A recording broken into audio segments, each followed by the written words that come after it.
OnlineVideoGames here. I'm re-recording the same exact video, and my primary purpose of this video is to, I guess you can say,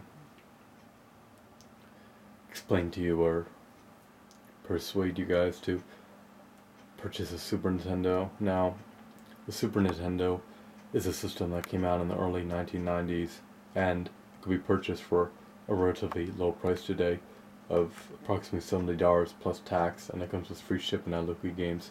If one of the products doesn't work, I haven't had a problem with any of their products, then you can return it and you get free shipping for orders over $25. Just Google the word OnlineVideoGames, and then you could click on the first link and you should be directed to the website. Now, Super Nintendo is a fantastic system. This is the latest system I got, and I got it after I purchased online the Nintendo 64, the Xbox 360, the PS3, the PS2, the Wii, the Xbox, and the GameCube.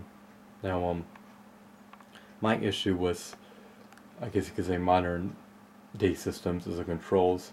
They make everything super complicated, and it becomes like a rocket science project when, if I play a game for an hour or two, I just can't stand the idea of not being able to, I guess you could say, execute the skill I want to execute because the controls are so difficult. For example, if you play the game Mortal Kombat Deception, there's 10 button plus combos.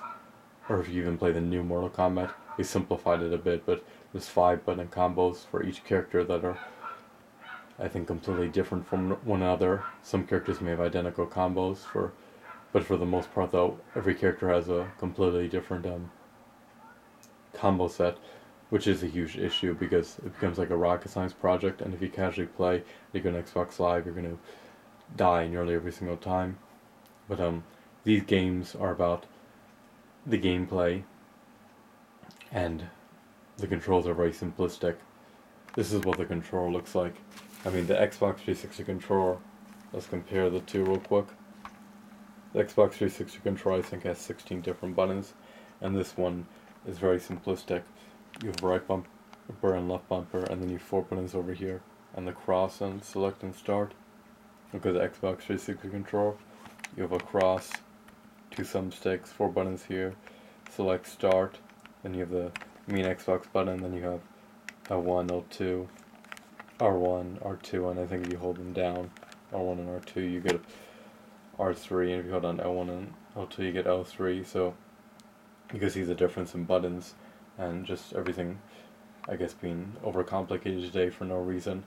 For example, Mortal Kombat, if you wanted to execute a fatality, why does every character need to have a different 5 button combo? Why can't you just press B, and then for every character by default the fatality executes? I mean, that's the way it should be. That way anybody could know the controls inside out, and it's more about timing rather than about memorization. Because I can't execute when I want to execute, because if I don't remember the 20 button combo, the game I haven't played in a month, then I'm going to get killed online. So you're going to get killed on Xbox Live if you don't memorize these combos inside out, or if you aren't in hardcore. On the other hand, if you play these games like Donkey Kong Country, there's also Donkey Kong Country Returns, the controls are very simplistic, and you can master controls within seconds, and the main reason you die in this game is because your timing is imperfect, so it's about timing, and that's how video games should be. Just like Mario Brothers, jump at the right time. I shouldn't die because I gotta shake the Wii remote in this specific way, and I'm not shaking it, I guess you could say, the exact way that the game wants me to shake, so I can't execute a jump. It should be I die because I didn't jump at the perfect second. At least that's my opinion, that the game should be about gameplay, but this is what they were back then. It wasn't about graphics. Those of the graphics look excellent compared to the Nintendo. The Super Nintendo games helped create $1 billion industry, and they were about the core gameplay experience. Now, for $150, I got the Super Nintendo with 2 controllers and I think 7 or 8 games was it. Let me show you guys the games. So these games cost me approximately $80, and I got, I think, 8 games. Spider-Man and X-Men, The Lion King. And these are all platforming games, by the way. None of them are in 3D. Aladdin, which is beyond amazing. Weapon Lord. I'm having trouble reading the text. It's so small in here. X-Men Mutant Apocalypse. Shaq Fu. Super Mario World. So, now the main reason why I'm trying to inform you about getting a Super Nintendo is because if you don't have one, you're missing out. And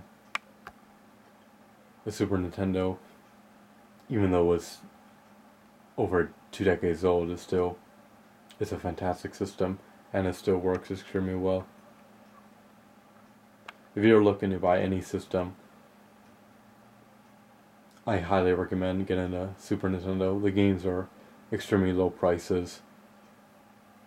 You can master the controls of pretty much any game within seconds, and if you're dying when you're playing these games, it's because your timing is imperfect. It's not because you didn't memorize a 20-button combo for the 120 different button combos for all 100 different characters in the game you're playing. It's because you didn't jump at the right time, or you didn't attack at the right time, or I guess that's pretty much it. Jump and attack. I mean, look how simple the controller is. So I highly recommend getting a Super Nintendo, and for $150 you could get Super Nintendo with 2 controllers and 8 or 7 games with it. So I hope this helped you make a purchase decision if you're interested in buying some entertainment, and just rather than getting a Modern Warfare 3 or Uncharted 3, you can just get a Super Nintendo with a bunch of games for the price of 2 new modern games. So thank you guys for watching this fantastic video, and I'll see you guys later.